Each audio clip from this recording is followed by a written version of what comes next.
काटोल येथील संत्रा प्रक्रिया केंद्र हे MIDCला 4 आठवड्यात हस्तांतरित करण्याचा आदेश उच्च न्यायालयाच्या मुंबई खंडपीठाने दिला होता। यानंतर याची संपूर्ण प्रक्रिया पूर्ण करून 14 जुलै 2025ला हा प्रकल्प सलील देशमुख यांच्या उपस्थितीत MIDCला हस्तांतरित करण्यात आलाय। हा प्रकल्प पुनर्जीवित करण्यासाठी 15 कोटी रुपयांची आवश्यकता असून ते मिळवण्यासाठी शासनाकडून आपण सातत्यपूर्ण पाठपुरावा करणार असल्याचं सलील देशमुख यांनी यावेळी सांगितलंय।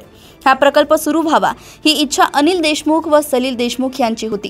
MIDCने त्यांचा हा प्रकल्प चालवण्यासाठी नांदेडच्या सायंटेक्निक एंटरप्राइजेस प्रायव्हेट लिमिटेड कंपनीला दिला होता। संत्र्यावर प्रक्रिया होऊन काटोल व नरखेड तालुक्यासह विदर्भातील संत्रा उत्पादकांना याचा फायदा व्हावा या दृष्टिकोनातून संबंधित कंपनी कोणतेही काम करत नव्हती। हाच मुद्दा घेऊन अनिल देशमुख यांनी न्यायालयीन लढाई सुरू केली, परंतु दरम्यानच्या काळात ते अडचणीत असतानाही सलील देशमुख यांनी अनिल देशमुख यांनी सुरू केलेली लढाई पुढे सुरूच ठेवली। अनेक वेळा MIDCच्या कृषी उद्योग भवन मुंबई येथे कार्यालयातील वरिष्ठ अधिकाऱ्यांसोबत अनेक बैठकी घेतल्या।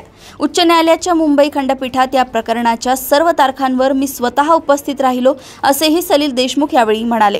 हा संत्रा प्रक्रिया प्रकल्प तात्काळ सुरू झाल्यास संत्रा उत्पादक शेतकऱ्यांना मोठा दिलासा मिळेल, फळांना योग्य भाव मिळेल, बेरोजगार युवकांना रोजगार मिळून अर्थव्यवस्थेला चालना मिळेल। त्यामुळे सदर प्रकल्प पुनर्जीवित करण्याकरिता 15 कोटी रुपये निधीची आवश्यकता आहे। यामध्ये पहिल्या टप्प्यात ग्रेडिंग व पॅकिंग शक्य आहे, तर दुसऱ्या टप्प्यात संत्रा व इतर फळांवर प्रक्रिया करून इतर उत्पादने सुरू करता येऊ शकतात।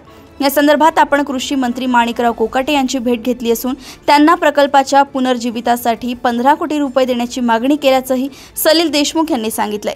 हा हस्तांतरणाच्या वेळी लिक्विडेटर यांच्यासह MIDCचे अधिकारी तसेच संत्रा उत्पादक शेतकरी व राष्ट्रवादी काँग्रेस पार्टी शरदचंद्र पवार पक्षाचे पदाधिकारी मोठ्या संख्येने उपस्थित होते। यावेळी सर्वांनी गुलाल उधळून आनंद साजरा केलाय।